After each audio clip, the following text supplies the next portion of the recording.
Good morning दोस्त, मैं हूं साक्षर और आप देख रहे हैं मेरा यूट्यूब चैनल सृजन क्लासेस बाय रंजन सर। इस चैनल में आप लोग को बहुत बहुत स्वागत है। तो आपको याद होना चाहिए कि चाहे तो 11 क्लास हो या 12 क्लास हो, दोनों में हम प्रोबेबिलिटी स्टार्ट किए हुए हैं। तो आइए हम प्रोबेबिलिटी को, थ्योरी को आगे बढ़ाते हैं। आपको याद होना चाहिए कि पिछले क्लास में हम पढ़ रहे थे, क्या बताइए, सैंपल स्पेस, जिसको हिंदी में कहते हैं प्रतिदर्श समष्टि, और इसको एस से दर्शाया जाता है, जबकि उसकी मेंबर की संख्या को नंबर एस से दर्शाया जाता है। प्रोबेबिलिटी का जितना भी मैथ है सैंपल स्पेस पर डिपेंड करता है। अगर आप सैंपल स्पेस को बढ़िया से समझ जाते हैं, बढ़िया से प्रैक्टिस कर लेते हैं, तो आपको एक्सरसाइज बनाने में या ऑब्जेक्टिव बनाने में कोई प्रॉब्लम नहीं होगा। तो आइए आप पिछले बात को याद किया जाए। एक जोड़ा पासा को फेंकने से, एक जोड़ा पासा को फेंकने से प्राप्त अंकों का योग कहां से कहां तक होता है? याद कर मेरे भाई, एक जोड़ा पासा माने दो पासा। अगर दो पासा को हम ऐसे फेंक दिए तो दोनों पासा पर कुछ ना कुछ अंक आएगा। तो उन अंकों का योग कहां से कहां तक होगा? 2 से लेकर 12 तक होगा। यानी अंकों का योग 2 हो सकता है, 3 हो सकता है, 4 हो सकता है, 5 हो सकता है, 6 हो सकता है, 7 हो सकता है, 8 हो सकता है, 9 हो सकता है, 10 हो सकता है, 11 हो सकता है और 12 हो सकता है। यानी ज्यादा से ज्यादा अंकों का योग 12, कम से कम अंकों का योग 2। यानी आपसे कोई पूछ देगा मेरे भाई, 3 तरह का क्वेश्चन पूछेगा। पहला पूछेगा, एक जोड़ा पासा को फेंकने से प्राप्त अंकों का योग कहां से कहां तक होता है? तो आपका आंसर होना चाहिए 2 से 12 तक। अगर इसी क्वेश्चन को घुमा दे कि एक जोड़ा पासा को फेंकने से प्राप्त अंकों का योग, प्राप्त अंकों के योग का मान, सॉरी बढ़िया से, एक जोड़ा पासा को फेंकने से प्राप्त अंकों का योग के निम्नतम मान कितना होगा? तो 2 होगा। बढ़िया से समझ। पहला पॉइंट, एक जोड़ा पासा को फेंकने से प्राप्त अंकों का योग कहां से कहां तक होता है? तो आंसर होना चाहिए 2 से 12 तक। अगर इसी क्वेश्चन को घुमाए कि एक जोड़ा पासा को फेंकने से प्राप्त अंकों के बताओ, एक जोड़ा पासा को फेंकने से प्राप्त अंकों के योग का न्यूनतम मान कितना होगा? तो 2 बताना है। तीसरा क्वेश्चन, एक जोड़ा पासा को फेंकने से प्राप्त अंकों के योग का अधिकतम मान कितना होता है? तो 12 होता है। कहां से कहां तक होता है? तो 2 से लेकर 12 तक। निम्नतम मान कितना होता है? तो 2। अधिकतम मान कितना होता है? तो 12। एक कोई दिक्कत है? आइए, ये तो पिछले बात हो गया। आज की क्लास में थ्योरी को आगे बढ़ाते हैं दोस्त। चलिए क्या है, देखिए बढ़िया से बड़ा बाबू। एक जोड़ा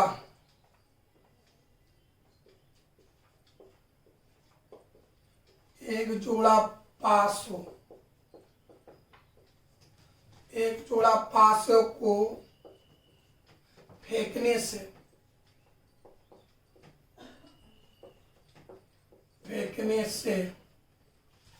बताओ मेरे भाई, एक जोड़ा पासों को फेंकने से प्राप्त अंकों का योग कहां से कहां होगा? 2 से लेकर 12 तक। आइए मेरे भाई, प्राप्त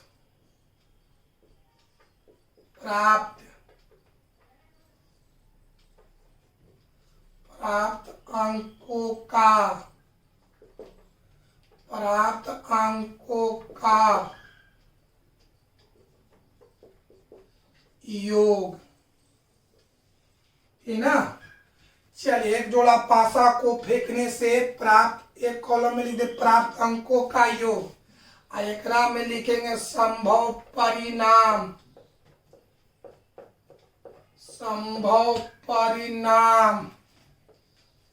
चलिए बाबू बढ़िया से बताओ, एक जोड़ा पासा को फेंकने से प्राप्त अंकों का योग, तब पहला कितना बोलो? 2।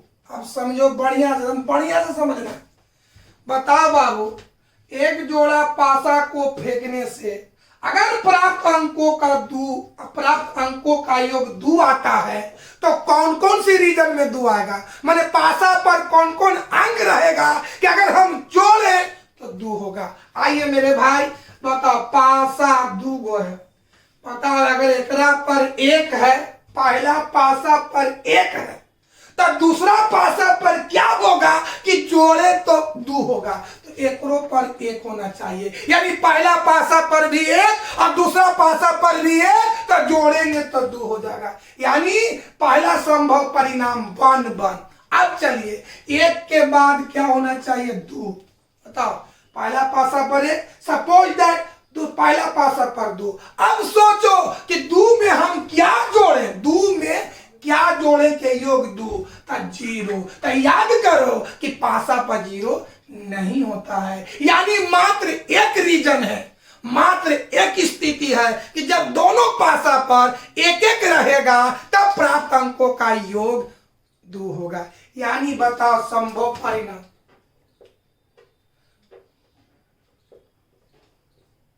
चलिए अगर आपसे कोई पूछ दे कि बाबू बताओ प्रोबेबिलिटी, अब जानते हैं अगर हम एक जोड़ा पासा को फेंके और प्राप्त अंकों का योग दू आया तो ये दो कौन सी स्थिति में आएगा, तो आपको आंसर होना चाहिए कि दोनों पासा पर अगर वन वन रखेगा तो प्राप्त अंकों का योग दो होगा। कोई दिक्कत है? मात्र एगो परिणाम में, मात्र एगो रिजल्ट में, कब? जब दोनों पर एक एक हो। कोई दिक्कत है बाबू? याद किया? आओ आगे बढ़ते मेरे भाई। तो अब हमको बताओ प्राप्त अंकों का योग कहां से कहां, दू से लेकर 12 तक, तो दू कब होगा? जब दोनों पासा पर वन वन हो, यानी संभव परिणाम, संभव रिजल्ट के तरह का होना चाहिए, एक तरह का होना चाहिए। आइए अब चलते हैं। अगर प्राप्त एक जोड़ा पासा को फेंकने से अगर प्राप्त अंकों का योग 3 हो, प्राप्त अंकों का योग 3 हो, तो अंकों का योग 3 कौन कौन सी कंडीशन में होगा? पहला पर कितना अंक होना चाहिए और दूसरा पर कितना अंक होना चाहिए कि ताकि हम अंकों का जोड़े तो 3 होगा। आइए समझ आ जाए बढ़िया से बाबू। विद्यार्थी जी मान लिया जाए पहला पासा ही दूसरा पासा, योग कितना लाना है? 3। तो बताओ पहला पर सपोज आ गया 1, तो सोचो कि दूसरा पर कौन सा अंक आएगा कि जोड़े तो 3 हो जाए। तो अगर पहला पर 1 हो तो दूसरा पर 2 होना चाहिए, तब ना 1 और 2 को जोड़ेंगे तो 3 आएगा। अब आइए अगर पहला पासा पर 2 अंक आया तो सोचो कि दूसरा पासा पर क्या होना चाहिए, तो 1 होना चाहिए। अगर पहला पर 1 अंक हो तो दूसरा पर 2 होना चाहिए। अगर पहला पासा पर 2 अंक हो तब दूसरा पर 1 अंक होना चाहिए। अब बढ़ते आगे, अगर पहला पासा पर 3 हो तो सोचो कि 3 में हम कितना जोड़े कि 3 हो जाए तो 0 होगा। तो याद करो कि पासा पर 0 अंक नहीं होता है, यानी आपका रीजन नहीं हो सकता है। तो आपके पास 2 विकल्प है ना बाबू? अगर पहला पर 1 और दूसरा पर 2 रहे तो योग 3 हो सकता है। अगर पहला पासा पर 2 अंक रहे और दूसरा पासा पर 1 अंक रहे तो अपर भी अंक हो सकता है 3। यानी प्राप्त अंकों का योग 3 होने का 2 रीजन है, 2 1 2 और 2 1। 1 2 का मतलब पहला पासा पर 1 और दूसरा पासा पर 2।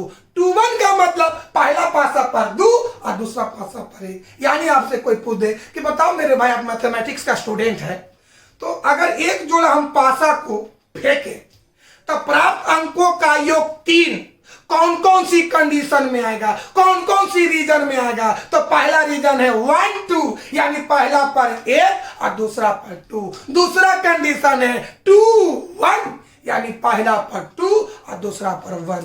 आइए मेरे भाई चलिए, तो प्राप्त अंकों का योग कौन कौन सी रीजन में मेरे भाई? 1 2 2 1, यानी यहां पर संभव परिणाम के हो गया 1 2। यानी कोई बोले एक जोड़ा पासा को फेंकने से प्राप्त अंकों का योग 3 होने, प्राप्त अंकों का योग 3 होगा। कौन कौन सी परिणाम में, कौन कौन सा संभव परिणाम में? 1 2 और 2 1। यही 2 रीजन में, चाहे तो पहला पर 1 हो और दूसरा पर 2 हो, चाहे पहला पर 2 हो और पर दूसरा पर 1 हो, ये दोनों कंडीशन में प्राप्त अंकों का योग 3 होगा। पहला याद करो, प्राप्त अंकों का योग 2, प्राप्त अंकों का योग 2, तो संभव परिणाम 1 1। प्राप्त अंकों का योग 3, तो संभव परिणाम 1 to 2 1। बताओ बाबू, बढ़िया से कोई पूछेगा कि अगर एक जोड़ा पासा को फेंके तो प्राप्त अंकों का योग 2 आया तो संभव परिणाम बोलो 1 1। अगर बोले एक जोड़ा पासा को फेंकने से प्राप्त अंकों का योग 3 हो तो संभव परिणाम क्यों ना 1 to 2 1। आइए आगे बढ़ते हैं। चलो दोस्त, बढ़िया से समझा जाए, चला जाए। अब बताओ, प्राप्त अंकों का योग 4 होना चाहिए। चल कैसे कैसे देख लीजिए बढ़िया से। चलो बाबू, पहला पर अगर एक अंक रहे तो एक में हम क्या जोड़ें कि 4 होना चाहिए, तो दूसरा पासा पर 3 होना चाहिए।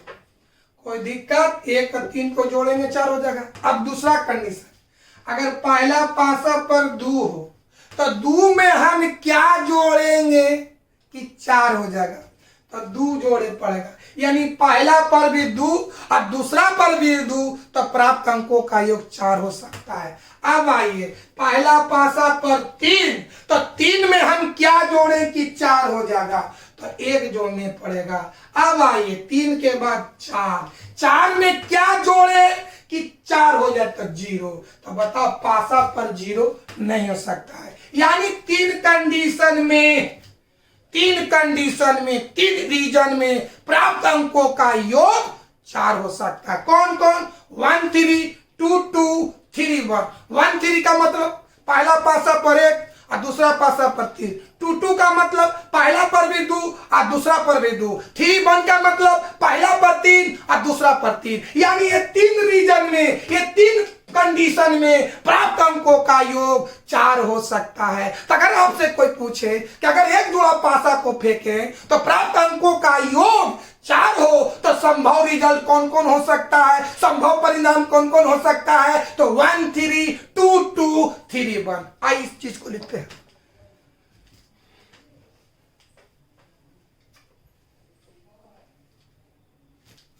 चला जाए 1 3 2 2 3 3 है ना बाबू। आगे बढ़ते हैं बउआ, आओ। 5 बता रहे प्राप्त अंकों का योग कहां जगह, 2 से लेकर के 12 तक।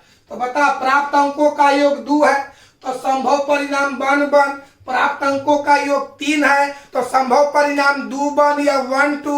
प्राप्त अंकों का योग 4 है तो संभव परिणाम कौन कौन, 1 3 2 2 3 1। अब प्राप्त अंकों का योग 5 है तो संभव परिणाम निकालते हैं मेरे भाई। आइए संभव परिणाम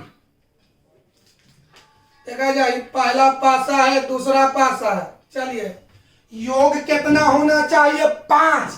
अगर पहला पासा पर 1 अंक आया और हमको योग होना चाहिए 5, तो दूसरा पर होना चाहिए 4, तो 4 है 5 होगी ना।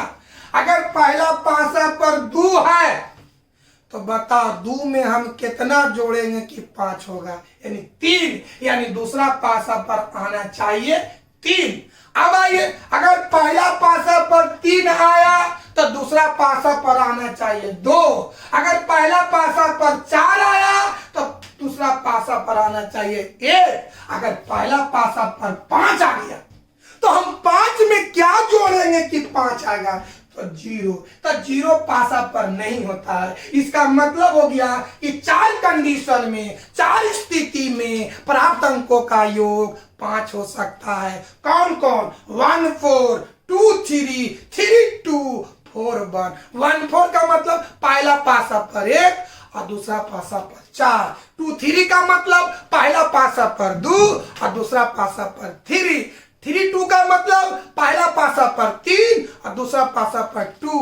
पहला बचे 4 1 का मतलब पहला पासा पर 4 और दूसरा पासा पर 1। तो ये 4 रीजन में आपका प्राप्त अंकों का योग 5 हो सकता है। अगर आपसे कोई पूछे कि एक जोड़ा पासा को फेंकने से प्राप्त अंकों का योग 5 आता है तो संभव परिणाम क्या क्या होगा, तो पहला होगा संभव परिणाम 1 4 2 3 3 2 4 1। आइए लिखते हैं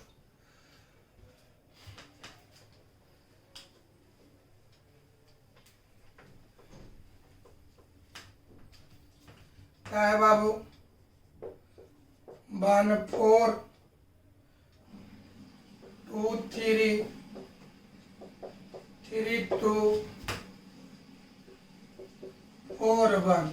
अब आगे 6। अगर एक जोड़ा पासा को फेंके यानी 2 पासा को फेंके तो प्राप्त अंकों का योग 6 आया। अब सवाल उठता है कि 6 अंक कौन कौन सी कंडीशन में आ सकता है, कौन उसका संभव परिणाम या संभव रिजल्ट बताइए। आइए तो इसी तरह से आप निकालिएगा बाबू। बोलो योग कितना है? 6। तो बोलो अगर पहला पासा पर 1 रहे और जोड़ के लाना है 6, इसका मतलब कि दूसरा पासा पर 5 होना चाहिए। अगर पहला पासा पर 2 है तो इस पर होना चाहिए 4। अगर यहाँ 3 है तो इस पर होना चाहिए 3। अगर एक पर 4 है तो एक पर होना चाहिए 2। अगर एक पर 5 है तो एक पर होना चाहिए 1। अगर पहला पासा पर छक्का गया तो 6 में हम क्या जोड़ेंगे कि 6 यहाँ 0, तो पासा पर 0 नहीं होता है। यानी ये 5 रीजन में अंकों का योग 6 हो सकता है। कौन कौन? 1 5 2 4 2 4 3 5। बने बने 1 5 2 4 3 3 4 2 5 1। यानी 5 रीजन में आपका प्राप्त अंकों का योग 6 हो सकता है। अगर कोई बोले एक जोड़ा पासा को फेंकने से प्राप्त अंकों का योग 6 है तो संभव परिणाम क्या क्या हो सकता है? तो 1 5 2 4 3 3 4 2 1 5। आइए लिखते हैं मेरे भाई।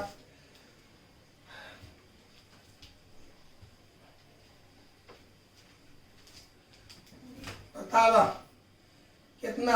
1 5 2 4 3 3 4 2 5 1। अब आगे आइए बाबू, चलिए आगे बढ़ते हैं। 7 देखा जाए यानी एक जोड़ा पासा को फेंकने से प्राप्त अंकों का योग कितना? 7। यानी अंकों का योग 7 कौन कौन सी रीजन में होगा, कौन कौन सी स्थिति में होगा उसको बताइए। तो इसी तरह से आप निकालते रहिएगा। 2 पासा ले लेंगे बाबू। पहला पासा पर 1 आएगा तो 1 में क्या जोड़ेंगे कि 7 आएगा। और दूसरा पासा पर 6 होना चाहिए। अगर पहला पासा पर 2 है तो एक पर 5, तब ना 5 2 7। अगर पहला पासा पर 3 है तो एक पर होना चाहिए 4, तब ना 4 3 7। अगर पहला पासा पर 4 तो एक पर 3। अगर पहला पासा पर 2 5 एक पर 2। अगर पहला पासा पर 6 और 6 से ज्यादा पासा पर नहीं होता है। यानी ये आपका 6 रीजन में प्राप्त अंकों का योग 7 आ सकता है। कौन कौन? 1 6 2 5 4 3 1 6 2 5 3 4 4 3 5 2 6 1। प्राप्त अंकों का योग आपको एक कंडीशन में 6 कंडीशन में 7 आ सकता है। कोची 1 6 का मतलब पहला पासा पर 1 हो और दूसरा पासा पर 6 हो तो अंकों का योग 7 हो सकता है। दूसरा बात 2 5 का मतलब पहला पासा पर 2 हो दूसरा पासा पर 5 हो तो अंकों का योग 7 हो जाता है। दूसरा क्या? तीसरा कंडीशन 3 4 मैंने पहला पासा पर 3 और दूसरा पासा पर 4 तो 7 हो गया। चौथा कंडीशन 4 3 मैंने पहला पासा पर 4 और दूसरा पासा पर 3 तो 7 हो गया। अच्छा अगला 5वां कंडीशन 5 2 मैंने पहला पासा पर 5 और दूसरा पासा पर 2 तो 7 हो गया। 6वां कंडीशन 6 1। याद होगा मेरे भाई? आइए मेरे भाई लिखते हैं दोस्त।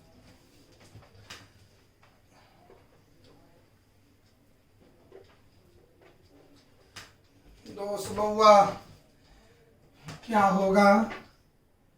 6 6 1 1 6 2 5 3 4 4 3 5 2 6 1। अब आइए बढ़िया से समझो। पता योग कहां से कहां तक होगा, 2 से लेकर 12 तक, यानी जिसमें हम आपको 2 से लेकर 7 तक बता दी। इसको आप प्रैक्टिस कीजिएगा, समझ गए ना।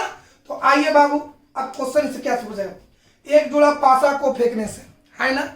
अगर प्राप्त अंकों का योग 2, क्वेश्चन समझो, प्राप्त अंकों का योग 2 है तो संभव परिणाम बन। अगर एक पूछे संभव परिणाम की संख्या, तो बताओ अभी रीजन ये क्यों बना है, बन करने से क्या कंडीशन, एक कंडीशन। तो सुनिए, अगर प्राप्त अंकों का योग 2 हो तो संभव परिणाम पूछे तो बन। अगर पूछे संभव परिणाम की संख्या तो एगो। यहां पर आइए, प्राप्त अंकों का योग 3 है तो संभव परिणाम 1 2 और 2 1। अगर यही पूछे संभव परिणाम की संख्या, 1 1 2, यानी अगर पूछे कि प्राप्त अंकों का योग 3 है तो संभव परिणाम की संख्या तो 2 गो, कौन कौन, तो 1 2 और 2 1। अगर प्राप्त अंकों का योग 4 है तो संभव परिणाम कौन कौन, 1 3 2 2 3 1। अगर यही पूछे संभव परिणाम पूछे, तीनों का लिखना है, संभव परिणाम की संख्या 1 2 3। सुनिए बढ़िया से, प्राप्त अंकों का योग 4 हो तो संभव परिणाम लिखे, तो आंसर होना चाहिए 1 3 2 2 3 1। अगर एक क्वेश्चन को घुमा दे कि प्राप्त अंकों का योग 4 है तो संभव परिणाम की संख्या, ताकि 1 2 3, संभव परिणाम की संख्या बोले तो 3, संभव परिणाम बताए तो तीनों लिखना है। अगर बोले प्राप्त अंकों का योग 7 है तो संभव परिणाम की संख्या, ताकि 1 2 3 4 5 6, यानी अगर प्राप्त अंकों का योग 7 हो तो संभव परिणामों की संख्या 6 होगा, संभव परिणाम लिखे तो 6 लिखने पड़ेगा। कोई दिक्कत है? आइए अब आगे बढ़ाते हैं दोस्तों।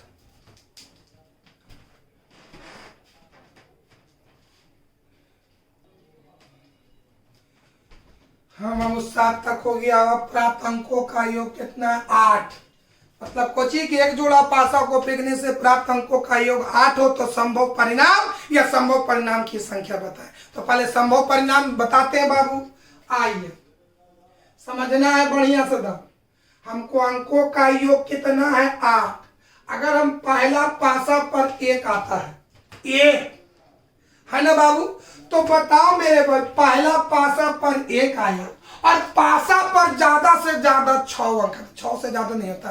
तो अगर एकरा पर 6 भी आ जाता है तो 6 व 1 को जोड़ेंगे तो 8 नहीं होता। बढ़िया से दिमाग समझ, अगर पहला पासा पर 1 है ना, हमको जोड़कर लाना है 8, तो बताओ पासा पर ज्यादा से ज्यादा क्या अंक आता, 6। तो 6 में हम 1 जोड़ेंगे तो 7 आएगा, 8 नहीं आएगा, माने एक कंडीशन नहीं हो सकता है। अब बता 1 के बाद कितना होगा, 2। तो 2 में हम कितना जोड़ेंगे कि 8 होगा। तो 2 में 6 जोड़ेंगे तो 8 आएगा, यानी पहला पासा पर 2 होना चाहिए और दूसरा पासा पर छक्का होना चाहिए तो 8 हो सकता है। अब चलिए तीसरा, पहला पासा पर 3, एकरा पर 5 होना चाहिए। अगर एकरा पर 4, एकरा पर भी 4, एकरा पर 5, एकरा पर 3, एकरा पर 6, एकरा पर 2, 6 से ज्यादा नहीं हो सकता है। यानी ये 5 कंडीशन में 2 6 3 5 4 4 5 3 या 6 2 में आपको प्राप्त अंकों का योग 8 आ सकता है। अगर आपसे कोई पूछे कि यदि एक जुड़ा पासा को फेंकने से प्राप्त अंकों का योग 8 है तो संभव परिणाम को लिखें, संभव परिणाम को लिखें। तो क्या लिखेंगे, 2 6 3 5 4 4 5 3 6 2। अगर बोल दे संभव परिणाम की संख्या तो क्या वो 1 2 3 4 5, यानी संभव परिणाम की संख्या 5 हो। तो आइए हम लिखते हैं बाबा,